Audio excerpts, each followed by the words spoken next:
Welcome back to Emma Wonders, the podcast in which we look at the psychology of human behaviours and try to answer questions we often wonder about in life. Have you ever had one of those days where everything should be fine? No big problems. Nothing terrible happened. Maybe you even had a good night's sleep, good coffee in the morning. And it's a beautiful day. And yet, there's this strange heaviness inside you.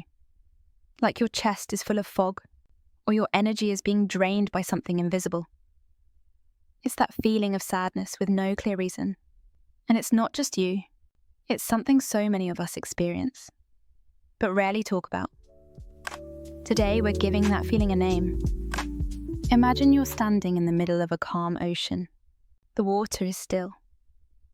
The sky is clear, but under the surface, there's a current slowly pulling you. You can't see it, but you feel it. That's what this kind of sadness is like.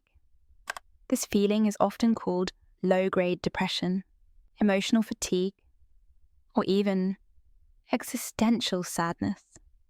Psychologists sometimes refer to it as dysthymia, a subtle, lingering sadness that doesn't scream, but whispers. But before we jump to labels, let's pause and ask, why does it happen? Because when your outside world looks fine, but your inside world feels heavy, it usually means there's something deeper you've been ignoring, or something your mind is trying to process quietly. Think of your mind like a house.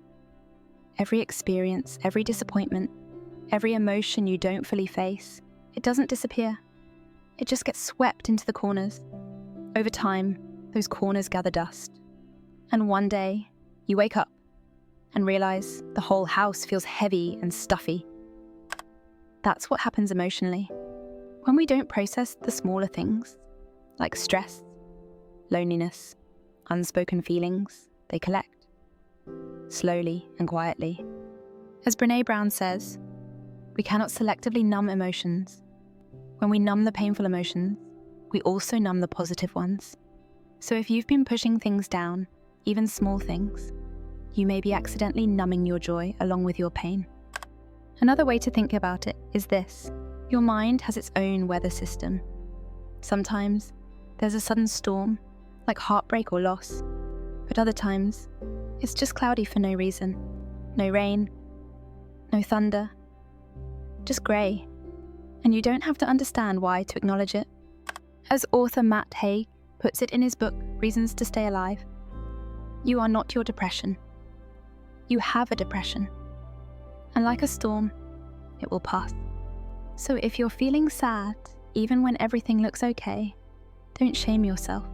You're not broken. You're human.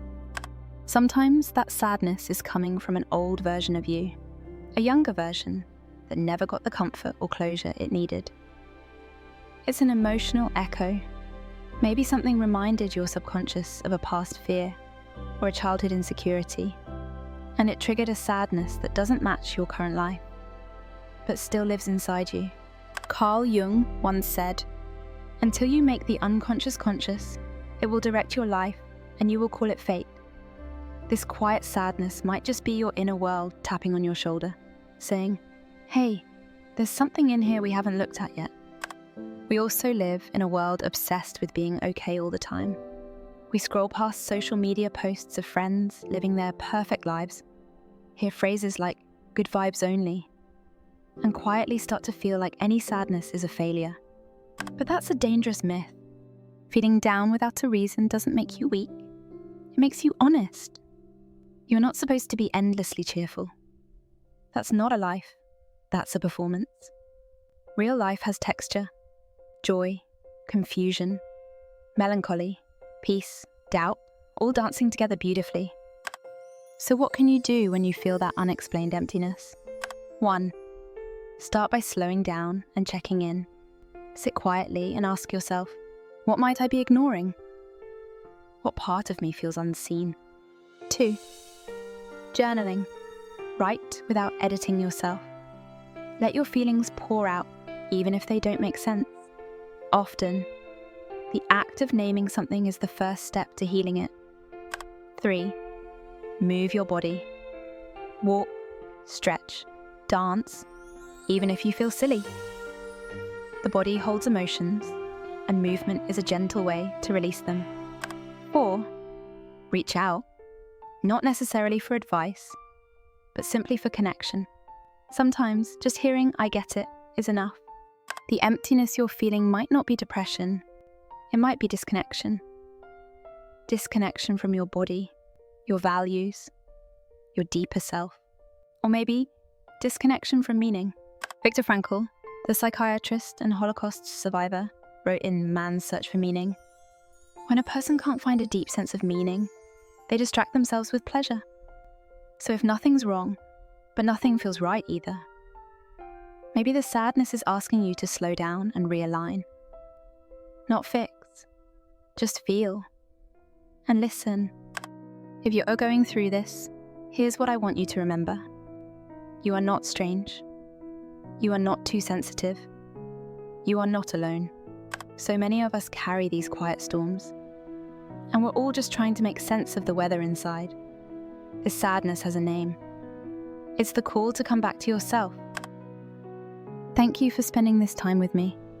If this episode brought you comfort, insight, or even just a sense of, I'm not the only one, then I'm really glad you're here.